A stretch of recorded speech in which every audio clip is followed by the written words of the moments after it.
Bonjour, bonjour, bon dimanche à vous tous, à vous toutes, chers auditeurs, auditrices et internautes de Radio Vertière. Alors, j'étais en train de blaguer avec Laurent. On se disait, mon Dieu, notre directeur aime tellement la musique d'introduction que, hein, elle joue, elle dit, hey, let's go, allez, allez, mets-nous en onde.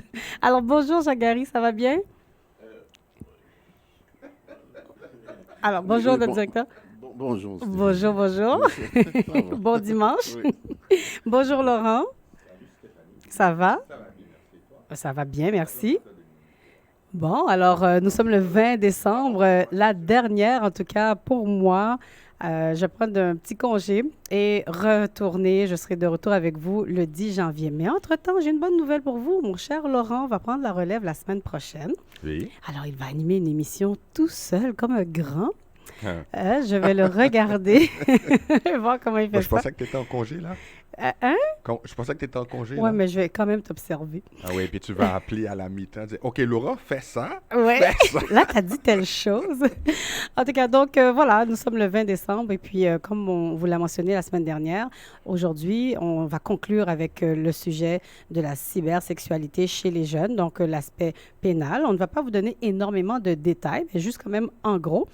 Finalement, j'ai tenté d'avoir un agent socio-communautaire du SPVM et puis on a eu comme réponse qu'il n'y en avait pas de disponible en ce temps des fêtes et puis avec la pandémie. La pandémie a le dos large, décidément. Et j'aimerais juste souligner que ça fait 2 fois que je tente d'avoir un agent en entrevue et puis ça se solde par un refus. C'est quand même décevant. J'arrête ça là, je n'irai pas plus loin. Mais n'empêche qu'on pourra vous donner quelques informations, mais l'important, c'est de savoir qu'il faut vraiment encadrer et surveiller nos jeunes. Donc, sur ce, on va prendre une courte pause. Restez avec nous, ne partez surtout pas. Si vous avez envie d'aller chercher crayon, papier, carnet pour prendre des petites notes ou bien courir, éteindre le feu, faire quelque chose de rapide et revenez-nous. Alors, une petite pause publicitaire et on sera avec vous. Antoine, conseillère d'arrondissement à la Ville de Montréal, district Rivière-des-Prairies. En cette période de fin d'année, mes souhaits les plus chaleureux à vous et vos proches et mes meilleurs vœux pour la nouvelle année. Aux citoyens de Rivière-des-Prairies, toujours là avec vous et pour vous, n'hésitez pas à me contacter au besoin. Au 514-261-5768, 514-261-5768. Merci et joyeuses fêtes! Mes amis, affaire COVID-19 là, c'est un bail sérieux. En pile moun ap mouri. Faut que nous suivions conseil autorité yo. Pour nous pas prendre COVID-19 là, c'est laver men nous en pile. Pour nous pas bail l'autre moun COVID-19 là, c'est chita la kay nous. Si nous pas gain pour nous aider famille nous, c'est chita la kay nous. COVID-19 là dans la rue, tant pris souple, pas marcher avec. Autorisé et payé par Emmanuel Dubourg, député fédéral de Bourassa, 514-323-1212. Garage JDS Dumont. Pour tous les bobos pour votre auto, mécanique, débosselage, peinture, 10 801 Quentin, Montréal-Nord, 514-325-1205, 514-325-1205.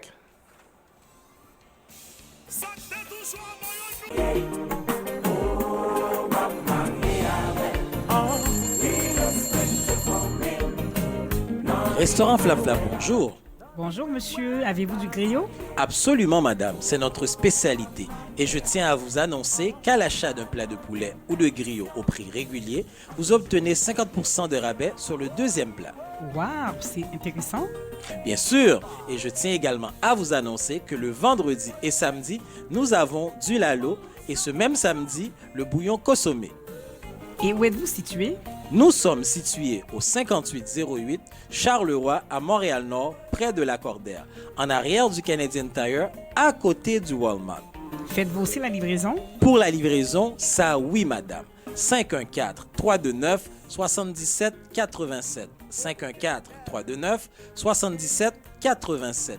Restaurant Flap Flap, la cuisine authentique d'Haïti, en plein cœur de Montréal-Nord. Bonjour, ici Pablo Rodriguez, député fédéral de Montréal-Mercier. Je souhaite vous dire que les membres de mon équipe et moi, on est là pour vous. Le gouvernement a adopté de nombreuses mesures pour faire face à la crise de la COVID-19. Il y a des mesures pour nos travailleurs, nos familles, nos entreprises. Enfin, pour en savoir plus, je vous invite à communiquer avec nos bureaux au 514-353-5044. On va passer à travers ceci ensemble.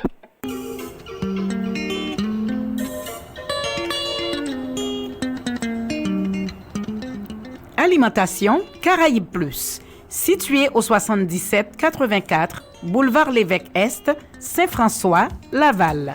La place où vous trouvez tous les produits caraïbéens. Ignames, plantain, riz, fritailles, griots et autres. Téléphone 450-494-3443. Alimentation Caraïbes Plus, Venez-y, nous vous y attendons.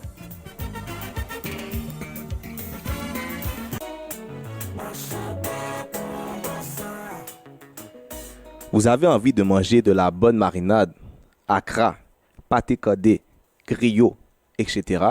Shout out à Maison Piclis, cuisine antillaise au 74 46 boulevard Maurice Duplessis, au 514-357-6537, au 514-357-6537.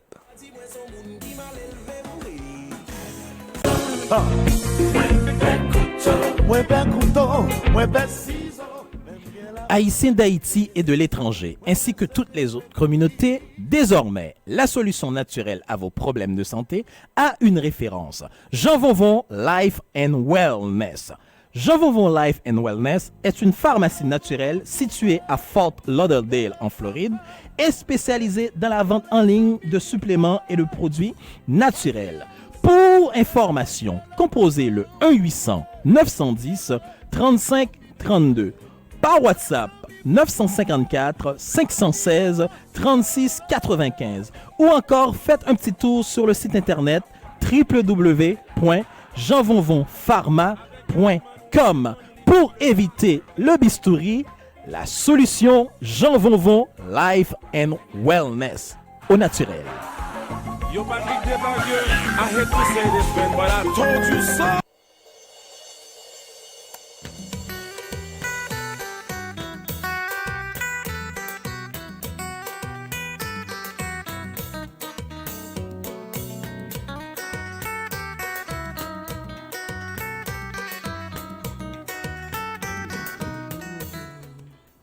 Alors voilà, nous sommes de retour à l'émission Tête à Tête, Cœur à Cœur avec Stéphanie en ce 20 décembre. Donc, nous poursuivons avec notre sujet de la semaine dernière, les jeunes et la cybersexualité. On va parler un petit peu de l'aspect légal. Donc, c'est important pour les parents de savoir que si votre enfant s'adonne à la cybersexualité, donc prendre des textos de lui-même ou d'elle-même, c'est un acte illégal, c'est criminel. Donc, votre enfant peut être poursuivi au criminel, même s'il a moins de 18 ans, donc à partir de l'âge de 12 ans.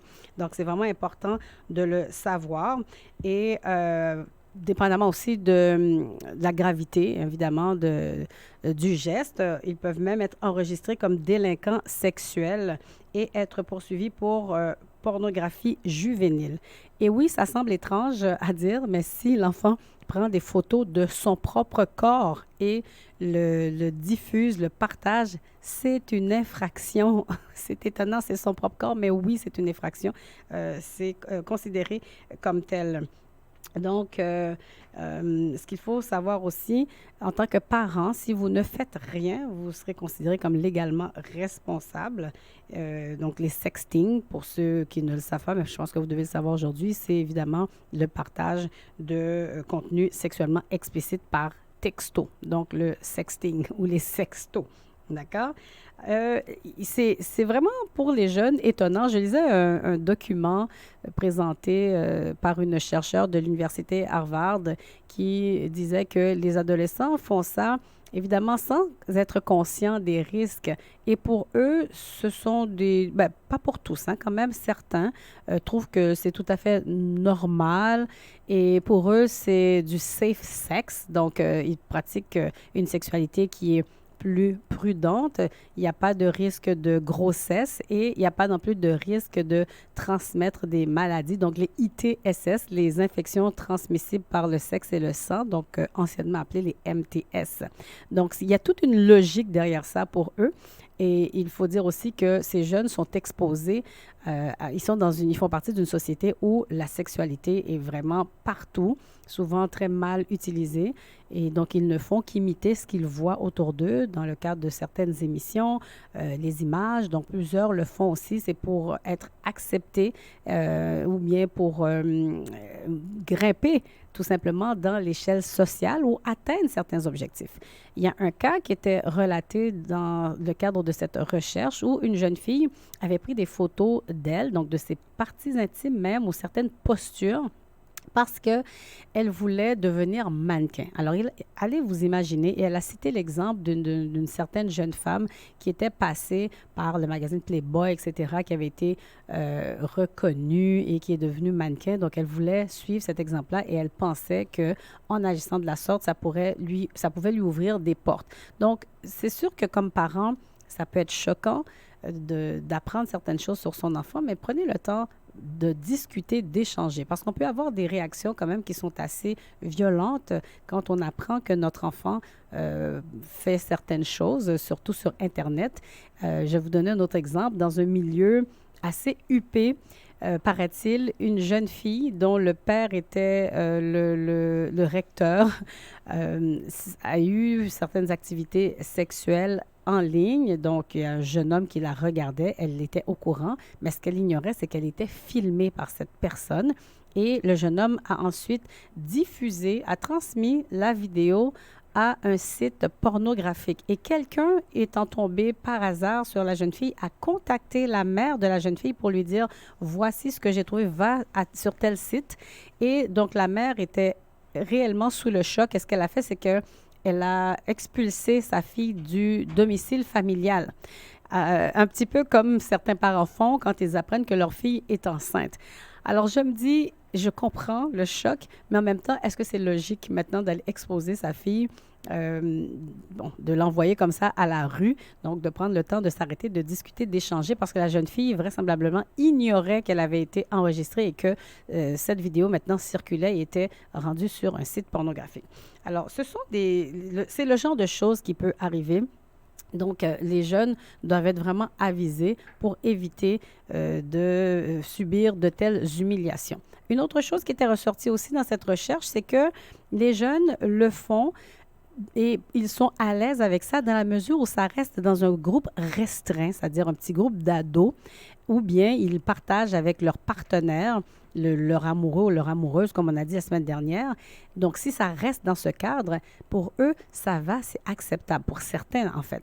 Mais dès que ça tombe entre les mains d'un adulte, que ce soit les gens, l'équipe école ou bien les parents, membres de la famille, c'est là où ça se corse, c'est là où l'humiliation peut être encore plus grande. Et lorsque ça devient viral, où c'est exposé maintenant à un groupe beaucoup plus large, même si ce sont d'autres jeunes, là, ça peut devenir très, très grave. Et vous le savez, il y a eu des cas, donc, de suicide chez des jeunes qui ont été humiliés de la sorte. Donc, il y a toute une question aussi de règlement de compte. Ce qui est intéressant aussi d'un point de vue un petit peu anthropologique, sociologique, ce qu'elle nous présentait, c'est que ce genre de pratique existait quand même depuis longtemps, mais d'une autre manière. C'est-à-dire qu'on se prenait en photo avec des Polaroids. Moi, j'ai jamais fait ça, en tout cas. Je sais pas pour toi, Laurent. Moi-même. À l'époque. Je ne savais même pas ce que c'était. Mais sincèrement, je lisais ça. J'ai fait, mon Dieu, même la chercheure disait qu'elle-même serait coupable. Et en discutant avec d'autres parents ou d'autres adultes autour d'elle, elle a réalisé que, à une certaine époque, bon, s'il y a des jeunes qui nous écoutent, les Polaroids, vous ne savez probablement pas ce que c'est, mais c'est un appareil photo où la photo sort de façon instantanée. Donc, on évitait d'aller développer le rouleau. Donc, les gens utilisaient des Polaroids et puis ils se photographiaient pour se voir, se découvrir. L'ancêtre du selfie. L'ancêtre du selfie, exactement. Et ils allaient même jusqu'à prendre des photos de leur partie intime. Moi, je trouve ça très troublant. Mais bon, c'était pas diffusé. Ça restait quand même caché dans la chambre et les parents, bon, à moins de tomber dessus, ben, n'étaient pas nécessairement au courant. Mais là, le danger de l'Internet, c'est que ça peut être diffusé à grande échelle. On n'a pas de contrôle, il n'y a pas de limite jusqu'où ça peut aller. Mais toujours est-il que ce qui est ressorti, c'est que ça existait déjà, ça se faisait déjà. Une autre chose aussi qui existait, c'est lorsque on voulait ramener une personne à une pratique dans les règles, dans les rangs. Exemple, je vous m'excuserai le terme, mais il y a ce qu'on appelle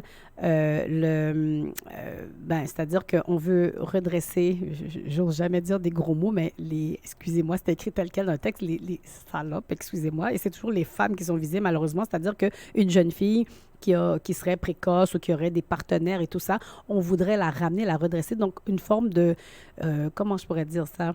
Contrôle. Oui, mais entre jeunes, hein, on dira cette fille-là, donc il y a du jugement derrière ça. Donc, pour la ramener à des pratiques un petit peu plus réglementées, entre guillemets, donc on pourrait l'humilier de cette façon. Donc, partager des photos ou des vidéos d'elle qu'elle aurait données en privé à son copain ou à des amis. Donc, les autres, des filles un peu plus méchantes, c'est comme ça qu'on les identifiait, pourraient partager ce contenu-là juste pour un petit peu démontrer que cette fille-là, c'est le mot que j'ai dit tantôt, une salope, excusez-moi. Donc, c'est une forme de règlement de compte aussi. Des fois, c'est de la jalousie entre ados, mais ils n'ont pas conscience du mal que ça peut faire. Il y a eu toute une campagne de sensibilisation à la télévision, je vous en ai parlé, pour essayer de sensibiliser, pour justement aider les jeunes à prendre conscience. Et il y a aussi dans les écoles des policiers qui sont formés, des agents socio-communautaires pour expliquer aux jeunes les risques et les dangers donc de la cybersexualité. Ce que j'ai découvert aussi dans le cadre de mes recherches, c'est qu'il y a eu en 2013 une perquisition chez 10 adolescents à Laval qui ont partagé des clichés de nus sans le consentement de la personne. Alors ça, c'est vraiment très grave et c'est la raison pour laquelle on a commencé quand même depuis un bon nombre d'années, donc de faire la tournée dans les écoles pour pouvoir informer les jeunes, les adolescents, que malgré que ça puisse paraître être un geste très donc banal, une activité qui leur semble rationnelle, donc ça peut avoir des conséquences très irrationnelles. Donc, c'est très intéressant. Si vous le désirez, je pense que ce serait une bonne chose en tant que parent de vous informer auprès de l'école de votre enfant pour voir ce qui est fait en ce sens et même de le proposer à la direction qu'il y ait des ateliers de formation, de sensibilisation pour les jeunes. Parce qu'en tout cas, des fois, c'est pas partout où il y en a, mais ce serait bien de vous assurer qu'à votre école, il y en a. Donc, oui. Cela dit, Stéphanie, j'aimerais... c'est bien de demander que ce soit fait à l'école, mais quelque part, je pense qu'en tant que parent, on doit travailler cet aspect-là avec nos enfants parce qu'on les connaît mieux. Oui. Et on est probablement, dans bien des cas, on peut avoir des conversations plus pertinentes avec les enfants que de juste tout le temps remettre ça entre les mains des professeurs. Les professeurs en ont énormément sur les mains aussi. Mais c'est pas le professeur. Puis comme j'ai déjà dit que les parents devaient entamer cet échange avec l'enfant depuis la semaine dernière. Mais ce que je veux dire, c'est que l'école a une responsabilité aussi. C'est pas qu'on leur laisse ça entre les mains, puis c'est pas le professeur. C'est-à-dire qu'il y a des ateliers qui sont offerts. Ce sont les agents socio-communautaires qui viennent à l'école et qui font des activités avec les jeunes en ce sens-là. Ce n'est pas le professeur qui a cette responsabilité-là. Bon, peut-être pas le professeur, mais tu vois, tu me dis ça et j'y pense. Je dis, OK, donc là, c'est quelqu'un que l'enfant ne connaît pas du tout qui va venir faire l'enseignement. Ça demande un suivi pas mal serré des parents après, parce que si c'est 2-3 sessions qui se font, c'est clair que l'enfant va avoir un paquet d'autres questions qu'il va probablement amener à la maison s'il y a ce genre d'ouverture ou si l'enfant sent qu'il est capable d'en discuter à la maison. Mais après ça, si le parent est pris de court ou n'a pas l'information, il faut que lui aussi soit prêt à avoir ce genre de discussion. Et des fois, oui, tu remets ça plus tard. On n'en parle pas maintenant, laisse-moi aller m'informer, on peut en discuter, mais je pense que la majorité de la responsabilité doit revenir aux parents parce que c'est plus facile. En fait, c'est de une gérer responsabilité le- partagée parce que, comme je l'ai mentionné la semaine dernière, il y a des parents qui ne sont pas à l'aise du tout d'aborder ce genre de questions. Les parents ne sont pas au courant non plus parce qu'on s'entend qu'on n'est pas des juristes. Donc, c'est important que ce soit un agent socio-communautaire qui vienne parler de l'aspect légal. L'aspect légal, Tout oui. à fait, parce que les jeunes ne sont pas conscients qu'ils peuvent avoir ils peuvent faire l'objet de poursuites criminelles quand ils ont moins de 18 ans. Et c'est là que la DPJ embarque. Parce que dès qu'un jeune est pris avec du matériel considéré pornographique, eh bien, il y a un signalement qui est fait automatiquement à la DPJ. Donc, ça ne peut pas être seulement les parents, parce que là, il y a les instances qui embarquent. Donc, c'est important que quand c'est un agent socio-communautaire qui vient, ben, il y a une certaine crédibilité. Donc, tu as la police qui est devant toi, qui te dit, voilà comment ça va se passer si tu poses tel geste. Et ce qu'il faut leur expliquer aussi, ce sont toutes les étapes, ce sont les détails aussi. Parce qu'on te dit que le fait de se prendre en photo nue en étant mineur, c'est de la production de pornographie juvénile. Et si tu possèdes, si tu le gardes, par exemple, sur ton cellulaire, le fait de l'avoir dans ton cellulaire, c'est de la possession maintenant, de la possession de pornographie juvénile, et de l'envoyer à quelqu'un d'autre, maintenant, c'est de la distribution. Donc, il y a toutes les étapes. Il y a la création, la possession et la distribution. Et ça, les jeunes ne le savent pas. Ton parent a beau te le dire, mais quand tu as le policier qui est devant toi ou la policière qui te le dit, je pense que tu commences à prendre les choses un petit peu plus au sérieux. Oui, il y a quand même un jeu là-dedans. Un jeu. C'est pas noir et blanc. Donc, ce que je lisais, moi, c'était le principe du selfie. Le selfie, ça t'appartient. Donc, si tu veux te prendre en photo, peu importe, et que tu le gardes pour toi, tu ne le partages pas, tu ne le montres pas, c'est considéré comme ta propriété privée. Et c'est toi, c'est consensuel, tu le fais et c'est pour toi. Et on le fait tous. Tu sais, Non. Moi, se prendre en photo, on le fait. À un moment donné, bon, de quoi j'ai l'air sensible. Ça peut se faire. La seule affaire, c'est que tu n'as pas le droit de le distribuer. Et si tu prends la photo de quelqu'un d'autre qui est mineur et tu le mets sur ton téléphone et tu le gardes, ça, c'est de la possession de matériel. Même si c'est toi. Non, parce que ce qui est dit dans la loi, c'est que de prendre des photos de soi qui sont explicitement sexuelles, donc pictures of yourself, même là, j'ai lu en anglais, c'est considéré comme... Ça, c'est au Canada ou aux États-Unis? Ouais, peut-être la distinction, c'est vrai. Je pense que c'est aux États-Unis parce que j'avais lu un article vraiment américain. Oui, donc, c'est vrai que de toute façon, comme on disait tout à l'heure, la loi, ça dépend, ça change en fonction de là où on vit. Donc, il faut vraiment aller regarder les distinctions. Mais de toute manière, c'est mieux de se protéger parce que quand on a ce matériel-là, on ne sait pas ce qui peut se passer. Quelqu'un peut utiliser ton cellulaire juste pour faire un petit coup de fil. Il tombe sur certaines images, on ne sait pas ce qui peut se passer. Donc, c'est préférable d'éviter ça. Et Laurent, tu avais pour nous la définition aussi, je crois, de la pornographie juvénile. Oui. Alors là, je lis du texte du gouvernement du Québec. C'est quelques paragraphes, je vais lire ça. Alors voilà. Pornographie juvénile. Commet une infraction quiconque produit, imprime, publie, a en sa possession, transmet, rend accessible, distribue, vend, fait la publicité, importe ou exporte de la pornographie juvénile, possède de la pornographie juvénile en vue de la publication ou de la distribution, ou accède à de la pornographie juvénile. La personne juvénile est largement définie et comprend, selon le cas, du matériel où figure une personne âgée de moins de 18 ans ou présentée comme telle, se livrant à une activité sexuelle explicite. Donc, la personne n'a pas besoin d'avoir 18 ans, mais si dans la photo que tu donnes, tu dis que la personne a moins de 18 ans, c'est considéré comme de la pornographie juvénile, même si la personne a 25 ans. Ouais. Du matériel qui préconise une activité sexuelle avec une personne âgée de moins de 18 ans qui constituerait une infraction au code criminel, ou du matériel dont la caractéristique dominante est la description dans un but sexuel d'une activité sexuelle avec une personne âgée de moins de 18 ans qui constituerait une infraction au code criminel. Le fait de prouver que les actes qui constitueraient l'infraction ont un but légitime lié à l'administration de la justice, à la science, la médecine, à l'éducation ou aux arts ne pose pas de risque indu pour les personnes ne posant pas de risque indu pour les personnes âgées de moins de 18 ans, constitue un moyen de défense contre une accusation au titre du présent article. Donc, si tu as des photos de personnes nues de moins de 18 ans et que tu es capable de prouver que c'est pour des arts, pour à faire l'éducation, de la médecine, de la science, à ce moment-là, c'est acceptable.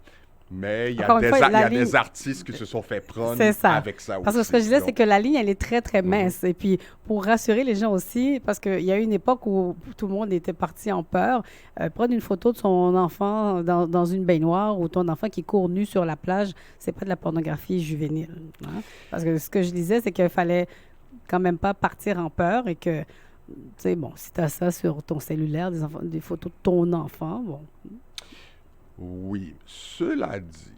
C'est sûr que c'est délicat. Non, mais c'est pas ça. C'est que, c'est ça, comme je regardais les photos de mes enfants quand ils étaient jeunes, et puis on a des photos, les cousins, cousines dans le bain, etc. Et tout. C'est pas dans un but de distribution ni quoi que ce soit, mais maintenant, je sais qu'il y a des parents qui, justement, dans leur cercle familial, vont prendre des photos de leurs enfants, regardent ce qu'ils ont fait ou dans le bain ou peu importe. Alors, tu es obligé de te poser la question, est-ce que tu t'exposes à quelque chose? C'est pas dans un but sexuel, mais c'est clair que des gens qui sont à la recherche de jeunes enfants pour satisfaction sexuelle, je ne pense pas qu'ils ont nécessairement besoin que les enfants soient dans un acte explicite pour avoir la stimulation dont ils ont besoin. C'est clair. Donc là, je ne serais pas surpris qu'à un moment donné, même ce genre de photos-là, que tu partages avec ta famille, regarde ce qu'il a fait, que dès que tu vois des fesses que ça soit criminellement, que tu deviennes criminellement responsable. Et c'est bête. Honnêtement, là, c'est bête. Il y a un petit peu de l'innocence de l'enfance. Évidemment, il y a une enquête. Bon, il va y avoir enquête, etc. Donc, mais bon, on essaie de ne pas s'exposer autant que possible, mais on ne peut pas non plus arrêter de vivre. Je veux dire, c'est mignon de voir ton enfant. J'en ai des photos de mon fils dans le bain, comme tout le monde. Oui, et là, maintenant, avec toutes les histoires de consentement, est-ce qu'il y a consenti? Est-ce qu'il a consenti à ce que tu distribues? Est-ce que tu as... Mais c'est ça. Non, en tout cas, moi, de ce que j'ai lu, le problème ne se présentait pas en ce sens. Ce qu'il faut mentionner aussi, Laurent, c'est qu'il y a ce phénomène aussi qui est très à la mode. Donc, des jeunes garçons qui prendraient des photos de leur partie génitale. Là encore, les conséquences peuvent être très, très graves. Donc, informez-vous parce que vous pouvez vous dire, tantôt tu as dit, ouais, mais le parent, c'est lui qui connaît le mieux son enfant. Il n'y a pas de plus grosse erreur. Bien souvent, en tant que parent, on est surpris. On ne penserait jamais que notre enfant pouvait faire ceci ou pouvait faire cela. Donc, sous l'influence des amis, ils peuvent faire des choses auxquelles on ne s'attendrait jamais. Donc, c'est pas vrai qu'on les connaît, nos enfants. Et là, il y a beaucoup de professionnels même qui nous le disent. Donc, de là où il faut vraiment, pas sous la menace, mais vraiment d'attendre que soi-même, on soit bien disposé, puis d'entamer cette conversation-là, et puis de prendre même des fois peut-être des petits chemins détournés, de faire semblant que... et puis, on finit par trouver la vérité, de leur tirer les vers sous le nez. Donc, voilà. Donc, ce qu'on appelle les dick pics. Donc, c'est très à la mode et ils peuvent comme ça. Mais imaginez-vous un jeune garçon qui se fait humilier. On partage comme ça et ça devient viral. Ses parties intimes, c'est quand même quelque chose de très, très, très grave. Et puis, malheureusement, c'est très à la mode. De ce que un autre article que je lisais ici dans le Courrier de Laval, qui date de 2015, un agent disait qu'avec les interventions à l'école, donc le phénomène semblait diminuer. Ils avaient constaté une diminution de 50% des cas parce qu'il y avait eu quand même beaucoup d'arrestations, beaucoup d'interventions dans les écoles. Donc, en intervenant, donc en faisant des rencontres de sensibilisation, donnant des conférences, il y a un formulaire aussi, un questionnaire que le jeune peut remplir. Donc, il y avait vraiment une diminution. et aussi augmenter les dénonciations, que les jeunes n'aient pas peur de le dire, de rapporter aux autorités compétentes de l'école et puis à la police si vous savez qu'il y a des amis ou des autres qui font ce genre de choses. Je sais qu'on aura peur souvent de parler. On va dire, ah, toi, tu es un... Comment on dit ça quand tu... Un rapporteur? Non, ils ont un snitch, c'est ça, ils ont leur terme. Ouais, je ne suis pas un snitch. Donc, mais il faut penser quand même aux conséquences. Au-delà d'être un snitch, c'est que tu peux protéger quelqu'un et même te protéger toi-même parce que des fois, tu ne sais même pas quand est-ce que ça sera à ton tour. Et l'agent aussi, Réo, mentionnait encore une fois l'importance que les parents assistent à certaines conférences. Dans les écoles, il y a souvent des dates, une liste. Là, maintenant, avec la COVID, bon, c'est pas nécessairement possible, mais ça finira par finir, si je peux dire. La COVID ne durera pas éternellement, enfin, dans cette ampleur. Évidemment, ça va diminuer à un moment ou à un autre, donc ça va sûrement reprendre. Donc, soyez à l'affût lorsqu'on vous envoie des conférences qui seront présentées à l'école et essayez de participer, parce qu'en tant que parent, c'est votre devoir, c'est votre responsabilité. Laurent. Si, dans la même veine, s'il y en a qui pensent que leurs enfants subissent ce genre de situation ou qu'ils l'ont vécu, il y a 2 sites que j'ai trouvés qui peuvent être intéressants. Il y en a un qui s'appelle cyberaide.ca. Oui. C'est un site où on peut faire des dénonciations, on peut rapporter des situations de pornographie juvénile. Oui. Rapporter des gens qui distribuent des photos ou si quelqu'un que vous connaissez en a subi les frais. Et un autre site qui est plutôt dirigé vers les jeunes enfants, les plus jeunes, s'appelle Aidez-moi, s'il vous plaît. Donc, c'est Aidez-moi, svp.ca. On va mettre les liens sur le site de l'émission. Et ça, c'est un site qui offre de l'information aux plus jeunes, expliquant voici ce qu'est la pornographie juvénile, voici c'est quoi un leurre. Un leurre, c'est quelqu'un qui essaie de t'attirer et de te forcer à te dénuder en disant qu'il ou elle a le même âge que toi. Oui. Et ils ont un tas de techniques pour faire croire à l'enfant qu'il parle à quelqu'un qui a le même âge que lui ou qu'elle et il les incite à prendre des photos et lorsqu'ils ont pris 1 ou 2 photos, mais là, le chantage commence. Tu vois, j'ai des photos de toi, voici les photos, renvoie-moi d'autres photos, sinon j'envoie ça à tes amis sur Facebook. Oui, ça devient un cercle vicieux. Ça devient un cercle vicieux. Alors, ils expliquent là-dessus comment déterminer qu'on a été victime ou que quelqu'un essaye de nous prendre en photo, de nous abuser. Oui. Donc, Aidez-moi, svp.ca et cyberaide.ca. C'est très intéressant, Laurent. Et d'ailleurs, je lisais quelque chose aussi où il y a eu un cas d'un homme d'affaires très connu du Québec, en fait, qui s'était fait prendre de la sorte. Donc, une personne à l'autre bout du monde avait essayé de lui extorquer de l'argent parce qu'il s'était adonné à des pratiques sexuelles en ligne, mais cette personne ignorait qu'elle était filmée. Alors, par la suite, il y a eu du chantage. Il devait envoyer de l'argent, mais quand même, il n'a pas cédé.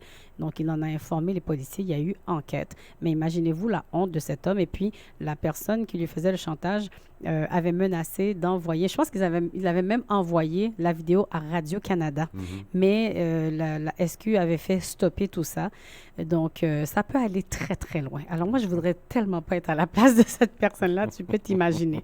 Aussi, ce que je lisais par rapport à ce que tu as mentionné, les gens qui essaient de se faire passer pour plus jeunes, ils ont toutes sortes de techniques. C'est que, apparemment, que certains préenregistrent d'autres jeunes et ils vont mettre ça maintenant. Alors, le jeune voit un autre jeune devant lui et pense qu'il communique vraiment avec un jeune, mais c'est un adulte qui est derrière ça. Oui, donc, il fait ce que le jeune demande, mais c'est un adulte qui est en train d'assister à toutes les scènes. Donc, c'est vraiment horrible tout ce qui se passe.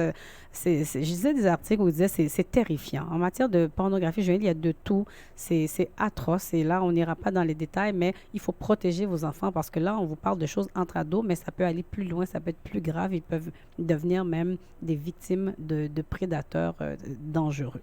Le téléphone cellulaire, c'est très intéressant, c'est utile. Oui. Et beaucoup de parents en donnent à leurs très jeunes enfants parce qu'ils veulent être capables de les appeler en tout temps. Et effectivement, il y a des histoires de jeunes et tu en parlais la semaine dernière, ils sont sur un site qui semble tout à fait anodin, et puis là, tout d'un coup, il y a des photos explicites qui apparaissent ou des choses comme ça. Il faut faire vraiment attention. L'outil, comme disait l'oncle Ben, qui est l'oncle de Peter Parker, qui est Spider-Man, with great power comes great responsibility. Vous donnez un ordinateur à votre enfant qui est plus puissant que les ordinateurs qui ont envoyé la première fusée sur la Lune, et il tient ça en sa main.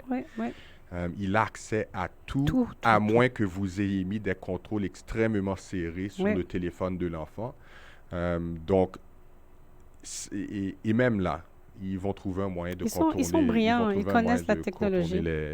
Donc, c'est vraiment d'être très ouvert, et même si vous vous sentez mal à l'aise de discuter. Moi, une chose qu'on m'a appris en affaires, et je pense que ça peut s'appliquer quand on est parent aussi.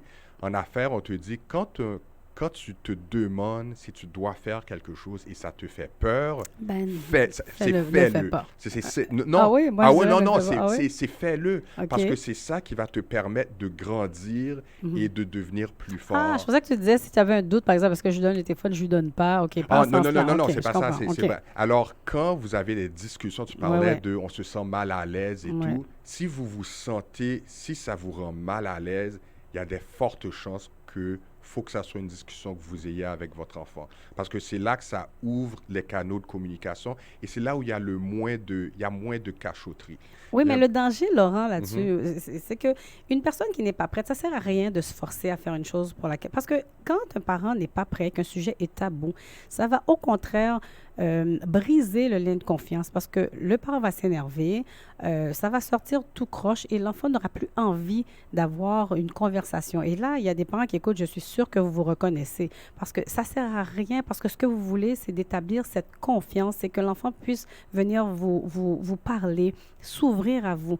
Mais si vous n'êtes pas capable d'aborder un sujet, parce que ça existe, il y en a plein de gens comme ça qui n'ont pas eu des parents ouverts avec eux, pour qui la sexualité, c'est sale, ou bien, comme j'ai mentionné la semaine dernière, il y a toute la question religieuse, les croyances derrière ça.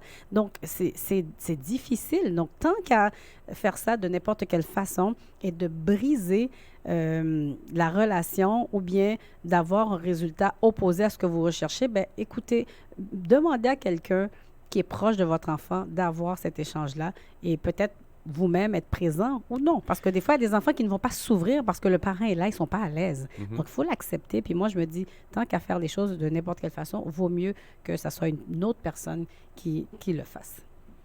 On peut aussi s'éduquer soi-même. Ouais. C'est l'élément...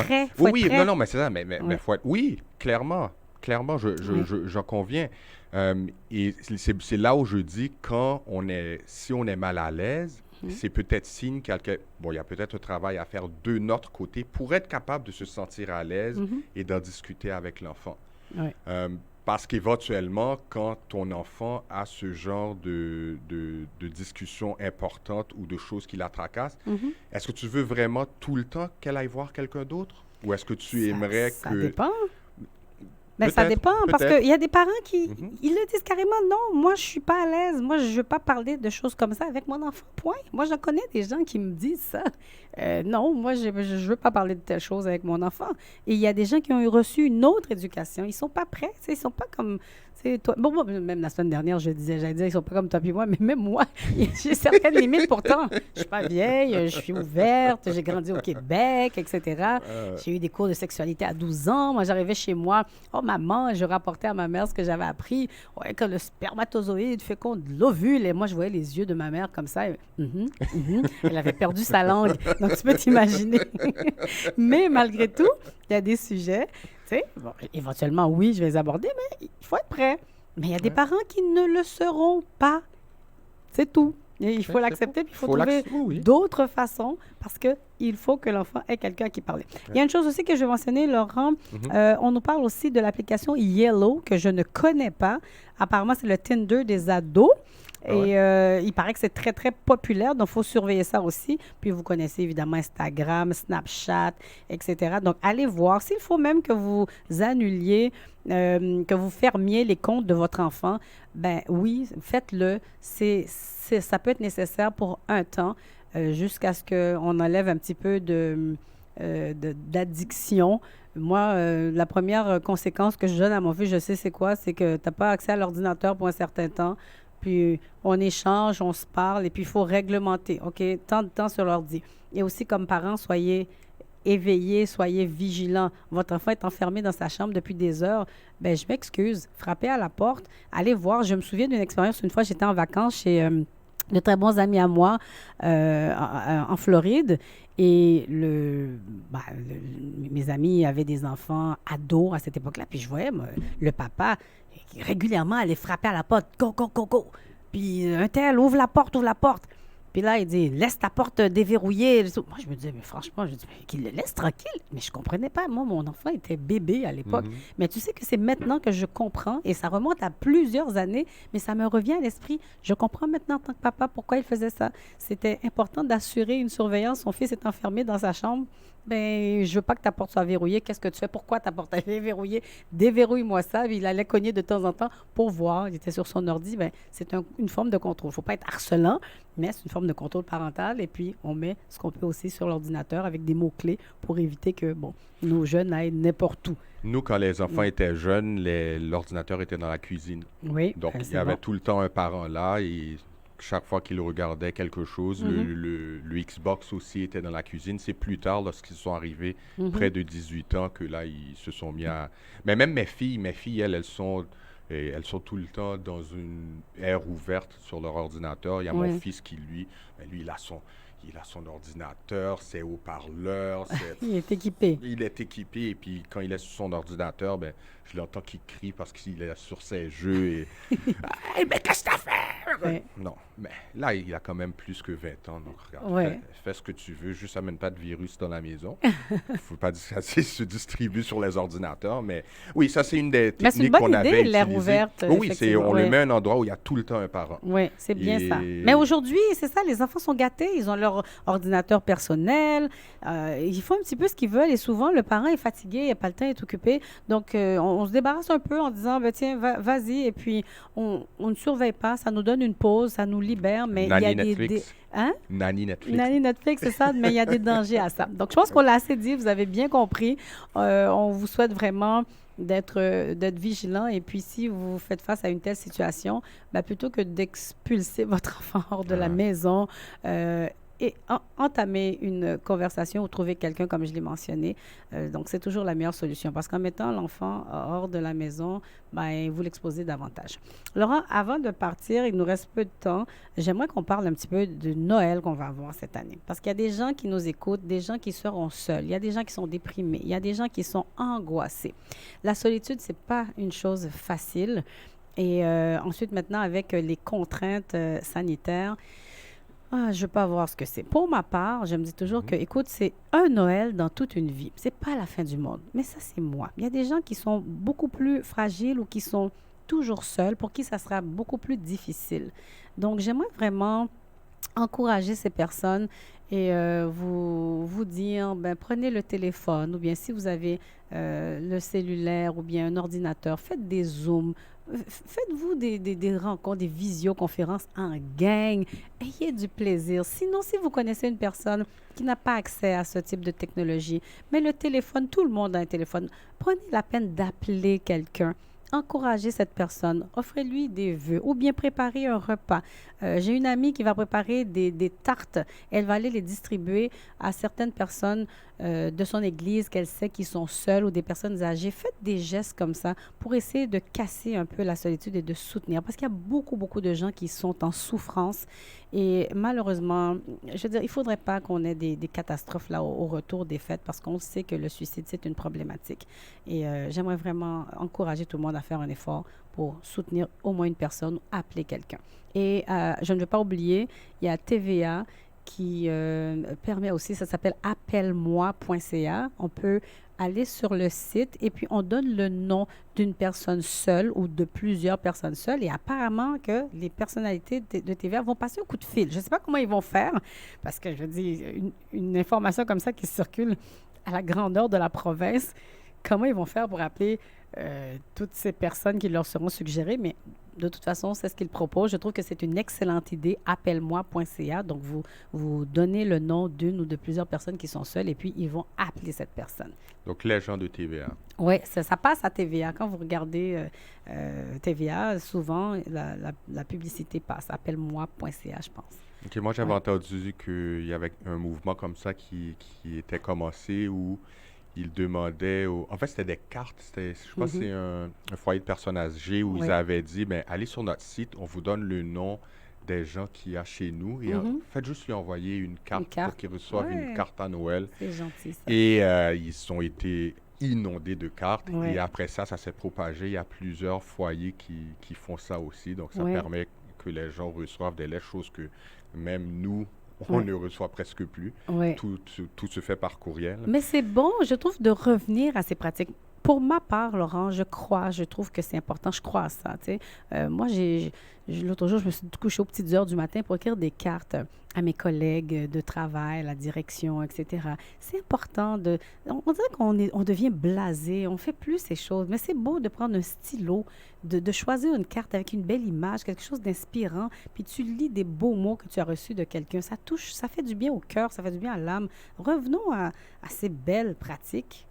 Oui, on faisait ça il y a longtemps. Et à un moment donné, tu sais, avec mon travail, j'avais juste plus l'énergie pour le faire, mais je pense que je vais recommencer. Cette année, je pense que c'est une bonne idée de recommencer. Oui. Puis moi, j'éprouve un plaisir quand je magasine pour des cartes. Ça me prend des heures à choisir. Je suis comme, j'aime bien cette image. J'aime celle-là aussi. Là, je pars finalement avec 3-4 boîtes de cartes. Mais c'est agréable. Si la chose t'inspire, l'image t'inspire, le texte t'inspire, ben il y a de bonnes chances que ça inspire les autres. Évidemment, on prend le temps d'essayer de pondre un texte par soi-même aussi, d'aller fouiller dans son cœur. Comment on perçoit la personne? Qu'est-ce qu'on lui souhaite? Et à une époque de ma vie, quand j'étais plus jeune, chaque fois que je recevais des cartes et que c'était écrit « Je te souhaite la santé, la paix, la prospérité », je trouvais ça tellement banal. Puis j'étais tannée, je me disais « C'est toujours les mêmes choses ». Mais quand tu vieillis et que tu perds un peu de ta santé, tu as des difficultés financières, tu n'as pas la paix parce que tu as plein de problèmes. C'est là où tu réalises que « Wow ». Santé, paix, prospérité. Ah oui, ça a tellement une valeur, c'est important, ça compte. Puis, oui, envoyez-en des vœux de paix, de santé, de prospérité. J'en veux. Alors, quand tout va bien, on dirait qu'on rejette les choses du revers de la main. Puis, il faut vraiment être frappé par la vie pour devenir humble et puis pour réaliser la valeur des choses, la valeur des mots, la valeur des vœux. En effet. Ouais. Tu sais, tu disais tout à l'heure de faire un Zoom. Une des choses que je vais essayer de faire avec la famille, Zoom permet de faire des appels avec un nombre de personnes illimité pendant 40 minutes et c'est gratuit. Ben, je dis Zoom, ça pourrait être Teams, ça peut être n'importe quoi. Hein? C'est ça? C'est plus... C'est augmenté? Oui, bon, ben c'est ce que je pensais, c'est ce que j'allais dire. C'est probablement qu'ils vont augmenter la durée pendant les fêtes. Donc, c'est le moment de faire... C'est fait? Bon, Jean-Gary dit que c'est déjà fait. Donc, c'est le moment de faire des Zooms à 20, 30, 40 personnes et de parler à des gens à qui vous n'avez pas parlé depuis longtemps. Nous, notre liste familiale, il doit avoir une quarantaine, cinquantaine de personnes là-dessus. Donc, on va... Et une chance qu'ils ont augmenté la durée de temps de manière illimitée parce que on sait que lorsqu'on démarre un Zoom, la première chose qui va arriver, c'est que pendant 25 à 30 minutes... Attends, non, mais allume ta caméra. Non, mais tu es sur mute. Attends, non, mais retire ta main. Allume ton micro. Je vois juste tes cheveux. Bouge ton écran. Ah, mon Dieu, ça, c'est l'horreur. Imagine-toi, quand on doit enseigner en visio, les profs, là, les derniers jours, jeudi, vendredi, lundi, mardi, visioconférence, enseignement à distance avec les élèves. C'est l'horreur. Une telle, est-ce que tu peux descendre la caméra, remonter? OK, là, je vois juste tes cheveux. Là, je ne vois que ton menton. OK, puis là, ferme ton micro, rallume ton micro. Tu fais ça, là, pendant 1 heure, 1 heure et demie. C'est l'horreur. Depuis quelques jours, il y a quelque chose qui circule sur Facebook qui dit « You're on mute ». Quote of 2020. La citation de 2020, tu es sur mute. Celle-là est bonne. Mais en tout cas, Laurent, comment tu comptes célébrer avec ta famille? Comme tu dis, tu vas faire visioconférence. Bon, ça, c'est une des choses qu'on a prévues. Ouais. Je vais essayer de faire un petit quelque chose avec les enfants le 25. OK. Je dois me renseigner pour comprendre cette histoire de bulle parce que mon bulle père, familiale. oui, de bulle familiale, parce Ouais. que mon père est à peu près seul à Sherbrooke. Mais les personnes C'est- seules ont le droit de recevoir une visite, mais Mais- apparemment d'une personne est la même Mais c'est personne. ça le problème, c'est que ils disent que une personne seule peut quitter pour aller se rendre dans une bulle. Oui. Mais est-ce que la bulle peut se rendre chez Chez la la personne. Parce que et ensuite, est-ce que mon père va être considéré comme personne seule parce qu'il est les dents naturelles De de, ta ma maman, mère? ouais. Mais ma mère, elle n'est pas, elle est pas capable de Il y a pas de- communiquer. de Il n'y a pas de con- lien ouais, de c'est ça, communication. d'interaction. Non, il n'y a pas d'interaction. Il y a pas Il y a un d'interaction. lien, il y a une Ouais. communication, mais il n'y a pas beaucoup d'interaction. Donc, Ouais. à mes yeux, Ouais. c'est une personne seule Oui. et il ne peut pas quitter la maison. Il Mais ne non, parce peut que ta pas maman laisser- est malade. Mais c'est ça. C'est ça. Alors maintenant, nous, on est 4. Alors, je suis Ben, c'est le parce que seul à il pouvoir faudrait y que tu aller. sois le seul. Je sais, c'est ridicule. Mais c'est stupide. Moi aussi, Mais en j'avais tout cette cas. conversation avec mon frère. Moi, dans ma tête, je pensais pouvoir faire une sorte d'horaire. Bon, ma bulle, avec mon t'as- fils, je vais visiter, exemple, mon frère de 5 à 7, la bulle de ma sœur de 7 à 9, la bulle de mon autre sœur Oh, de non. 9 à 11. Mais, il paraît que ça marche pas. Là, ça, Non, ça non, pas fonctionne pas. non, mais moi, Mais moi, je pensais ça au départ. Nous, on a 2 bulles. Ouais. Il y a la bulle de ma sœur Ouais. et il y a ma bulle. Ma Oui. sœur est 4. Oui, Moi, je suis 4. oui. Donc, nous, ce qu'on voulait, c'est, va voir papa pendant quelques jours. Mais on peut pas. Un break, et puis après ça, moi... Non, parce que là, je- ça je- fait 2 bulles qui vont voir la personne. Il faut que ça soit la même personne, apparemment, qui aille voir Non, la mais t'es personne supposé avoir seule. droit à 2. 2? En tout cas, faudrait En que tout je cas, ré- c'est compliqué, C'est compliqué, cette histoire. effectivement. Et c'est illogique, surtout. Oui, oui. C'est surtout illogique, la période où les gens ont le plus besoin C'est ça. d'aide après 9 mois d'être enfermés. Oui. Et moi, cette année, ça a été une année particulièrement pénible. Oui. Et autrement, mis à part la pandémie. Oui. Donc, je trouve ça... en tout cas, on va voir. Et Mais est-ce en même qu'ils temps, vont- c'est difficile parce qu'on se dit, ouais, qu'est-ce qu'on ferait si on était à la place? Parce on critique souvent, hein, beaucoup, nos élus, mais en même temps, ils sont pris, ils doivent prendre des décisions. On ne sait pas ce qu'on aurait fait si on était à leur place. Mais je me dis, c'est un Noël dans toute une vie. On va essayer de trouver des solutions. Comme on dit, il y a le téléphone, il y a l'Internet. On va essayer de faire ce qu'on peut. L'essentiel, c'est de s'assurer que si tu connais quelqu'un qui est seul, au moins va rendre visite à cette personne-là. On espère. C'est sûr que si une personne est malade, elle est dépressive, ça, c'est une autre paire de manches. Donc, on soutient cette personne.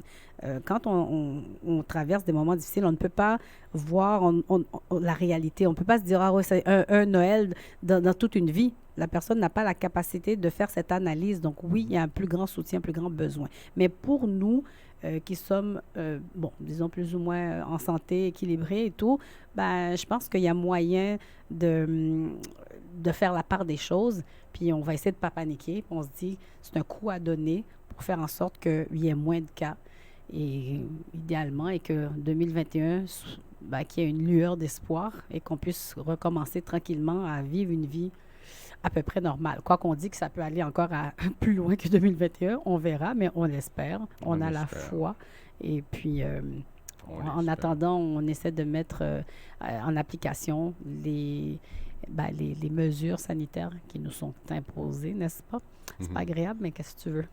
C'est comme ça. Mais il y a des gens qui disent que c'est pas vrai tout ça, c'est exagéré, etc. Puis là, les vaccins, on n'a pas parlé de vaccins parce que j'en ai déjà parlé au printemps, mais là encore, ce serait un sujet intéressant. Moi, je ne fais pas confiance à leur vaccin, puis je ne le prendrai pas, puis il ne faut pas qu'on me l'impose. Je ne sais pas, toi, ce que tu en penses.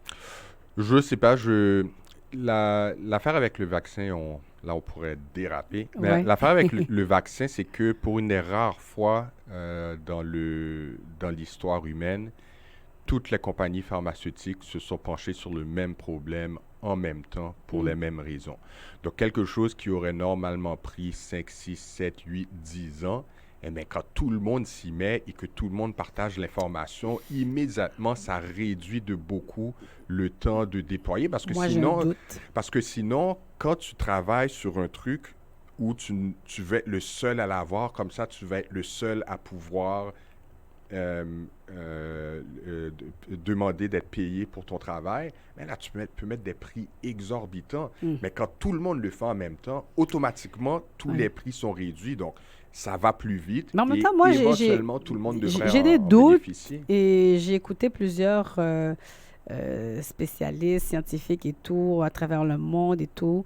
Eux aussi se questionnent, d'autant plus qu'on avait prévu la soi-disant deuxième vague. Et puis, tout à coup, oh mon Dieu, on a trouvé un vaccin. Je sais pas, moi, j'ai des réticences, j'ai des hésitations, j'ai des doutes et je me sens pas rassurée du tout de me faire vacciner ou de faire vacciner mon enfant ou que mes proches se fassent vacciner. Pour ma part, j'ai absolument pas confiance et je suis prudente, je fais attention, je respecte les consignes sanitaires, mais je panique pas, là. Je me dis pas que j'ai attrapé la COVID et tout. Peut-être que je l'ai même déjà eu puis que je le sais pas. Tu sais, là, j'étais malade en janvier 2020. Mais bon, bref, ça, c'est moi.